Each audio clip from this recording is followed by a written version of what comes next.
વાલા ભક્તજનો, વ્યાસપીઠ મારી આપ સૌને કરબદ્ધ પ્રાર્થના કરે છે કે દીકરીને ગમે તેટલું તમે કરિયાવરમાં દાન આપશો, અમે રાજી છીએ, પણ એટલી કૃપા કરજો કે દીકરી સાસરે જાય એના પહેલાં સંસ્કારનો દાયજો મોટો આપજો. તમે સંસ્કાર ખૂબ આપજો.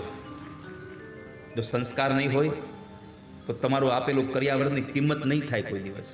કરિયાવરમાં સંસ્કારનો દાયજો આપ્યો છે. સૌથી મોટી એક શિખામણ એ આપી છે કે બેટા, આ તારો પતિ છે ને એ તારો પરમેશ્વર છે. આ તારો પતિ છે એ તારો પરમેશ્વર છે. એક કામ કરજે, ઉત્તમ કે યસ બસ મન માહી. રામચરિતમાનસ કહે છે કે ઉત્તમમાં ઉત્તમ કોઈ તારા માટે કોઈ પુરુષ હોય તો તારો પતિ છે. ભગવાન કૃષ્ણએ કહ્યું છે ભાગવતજીમાં.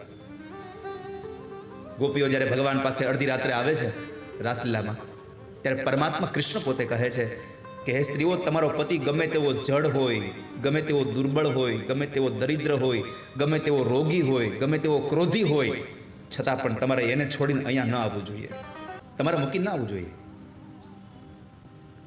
રામચરિતમાનસમાં ગોસ્વામી તુલસીદાસજી મહારાજની કલમમાં લખાયેલું છે કે સ્ત્રીએ પોતાના પતિ સિવાય જેટલા પુરુષો છે એ પુરુષોને કઈ નજરથી જોવા, તો લખ્યું મધ્યમ પર પતિ દેખઈ કેસે.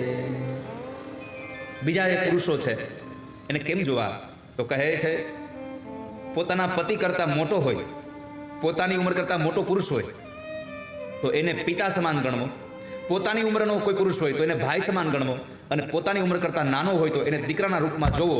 કાં તો પુરુષને પિતાના રૂપમાં, કાં ભાઈના રૂપમાં, અને કાં તો દીકરાના રૂપમાં જોવો. પોતાના પતિ સિવાયના બધા પુરુષોને ભાઈ, પુત્ર અને પિતાના રૂપમાં જોવા, બાકી જોવો નહીં ક્યારે.